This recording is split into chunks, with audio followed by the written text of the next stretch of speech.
everybody. My name is Anthony Santangelo, but my friends call me Tony. And welcome to this episode of the Inventor's Laboratory. Now let's talk a little bit about the provisional patent. A provisional patent is a low-cost way for you to establish a filing date for your idea, your invention. It gives you a filing number that you can later tell people about and say, hey, I'm a patent pending inventor. And it gives you that ability to say that you're a patent pending inventor. A provisional patent is a way for you to be able to say patent pending whenever you talk to your investors, and it also gives you a filing number to work with. These are two very important things that enable you to go out and merchandise your invention. Now there's a lot of misinformation out there about provisional patents, and unfortunately this is a way that a lot of unscrupulous people separate inventors from their money without giving them very much in return. A provisional patent doesn't really live up to its name. It's not really a patent with provisions. All it really does for you is give you a place card that lets the world know when you filed for your invention. In order for a provisional patent application to be effective, it has to describe how to make and use your invention in detail. Once you've filed a provisional patent application, it substantiates when your invention was created and that you created it. That provisional patent application will not be reviewed by the patent office. In fact, all it really does is give you a place mark that you can use later. And it expires in a year. So if you don't use it to base another application on, it's just going to expire in a year, unpublished and unreviewed. You see, the provisional patent application, in order for that to be an effective tool, you have to file your non-provisional application within a year of the provisional.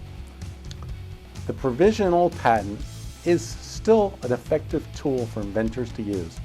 The America Invents Act keeps it as a useful product. The Smith-Leahy America Invents Act has 38 provisions which change the way that our patent system works. I will endeavor to explain the Act's effects on any of the current patent procedures. And I'll make sure to take into effect the Act's impact on any of our suggestions and explanations. I will be sure to explain implementation dates and changes in the law as they affect any of our topics. One of the things that we're going to have to get used to is the first to file system. Our current system is a first to invent system. In other words, if two people say they have the same invention, the person that can prove that they invented it first will prevail. In the new system, what's going to matter is when did that person file. The first person to file will prevail in a dispute between two different inventors. This first to file system should improve things dramatically. If you think about it, there are a lot of things in our society that are first to file. For example, if a particular piece of property is somehow sold to a number of different people, the first person to file the deed at the courthouse is going to be deemed the owner. In the historical context, in the United States, if the first person to stake a claim to a mine had the first right to it, the first person to stake a claim to a piece of land had right to it. So this first to file or this first to claim system has a lot of history even in the United States. Now the provisional patent is going to be held intact in the new system, and it's a perfect way to get a filing date early. What you need to do to get a provisional patent is file how to make and use your invention. Remember that the provisional patent is only going to give you protection for the patentable subject matter that you later base a non-provisional patent application on. Now, if you add any new matter to your application for a patent later on, your non-provisional patent, that new matter is going to get the date that it's filed in the new system. In the old system, it gets the date that it was invented. These dates are useful if you end up being in disputes with other inventors. The best thing about a provisional patent is that it gives you the opportunity to speak freely about your invention. You can approach investors, you can approach people to produce your invention and other inventors and speak about your invention because you've already established when your invention was created and when it was filed. It's great to have a provisional patent before you speak to other people about your idea, especially because so many of the best prospects for investing in your idea are not going to want to sign confidentiality agreements with you about your invention. The provisional patent application gives you the opportunity to promote your idea for an entire year. If you find out within a year that your idea does have some commercial merit, you can file a non-provisional patent application based on the filing date of your provisional. Now, there are two trains of thought when it comes to filing a provisional patent application. A lot of patent practitioners will just tell an inventor to just write it up himself and file it. Or they'll just provide the scan and electronic filing of the patent application and let the inventor draw it up themselves. This gives the inventor a low-cost way to save the filing date for his invention. Other patent practitioners recommend that the provisional patent application be as complete and detailed as a full utility application. The problem with that is that then the provisional application will be almost as expensive, if not just as expensive, as a non-provisional application. One good thing about it, though, is that a very accurate provisional application can be used to create a final non-provisional application without adding that much more cost. The approach that I take is to inform the inventor of his choices and let him make the choice. You can spend a lot of money in the beginning and then get an accurate filing, which later on you could just do a little bit more work to create a non-provisional application. Or you can file a rough and ready provisional application, which has all of the elements necessary in it to keep your good filing date, and then find out if the invention has any commercial possibilities, and then file the full utility application later. Well, one thing you've probably realized by now is that the patent system is filled with pitfalls for the inventor.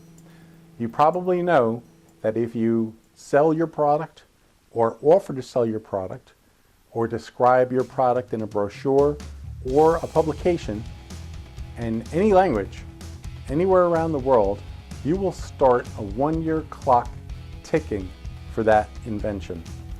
And if you fail to apply for patent protection for that invention within 1 year, then that material will be forever lost.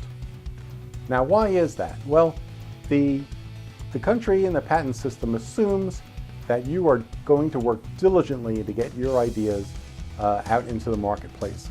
A lot of times the system figures that you have about a year in order to make that happen.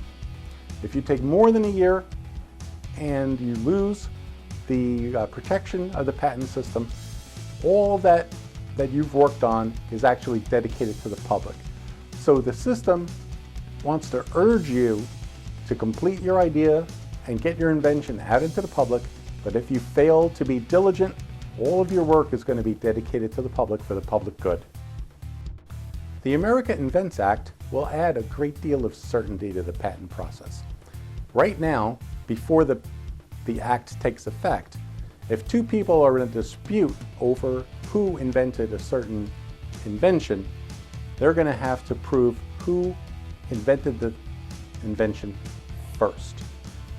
After the America Invents Act is implemented, the only thing that'll matter is who filed first. And it's a lot easier to see who has the earlier filing date than who invented first. Well, when should you file a provisional patent application? You should file it as soon as your invention is completed.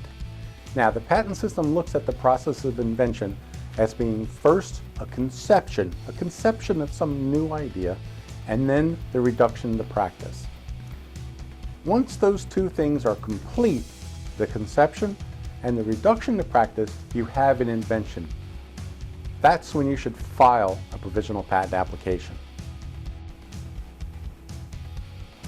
You can see why it's good to have a provisional patent application filed before you start to talk to people about your idea, because it's easy to prove that you had your invention conceived of and reduced to practice before you talk to that person. They're not going to be able to prove that they invented it before you, which is the basic fear that a lot of inventors have. A lot of inventors are afraid that if they tell their idea to someone, that person will steal it. Well, of course, anybody you talk to can steal your idea, but if you have a provisional patent application filed, you can readily prove that you invented it before they did. Now, when you do make your invention public, it starts that 1 year clock ticking that I was telling you about. So, you file your provisional patent application so that you can prove that you invented it before the people that you're disclosing it to. Try to get confidentiality agreements out of everybody you talk to, but a lot of people would outright refuse to sign any sort of confidentiality agreement. I mean, they may have had that idea that you're presenting them with already, and they want to make sure that they can continue to market that if they think that that will be of economic benefit to them. Please remember the #1 pitfall of the patent system that I say, which is that you will forever lose the right to patent your invention if you wait more than a year after you disclose your product to the public. In other words, if you begin to sell your idea, that starts a 1 year time period. If you offer your idea for sale, if you write it up in a journal article, that'll all start that 1 year time period running. Now, the only thing that won't start it is if you disclose it to people like, for example, your company that's going to make some of it or prototype it, and you get them to sign a confidentiality agreement. That will not start the 1 year clock ticking. Thank you for joining us in the Inventor's Laboratory, and good luck and good inventing.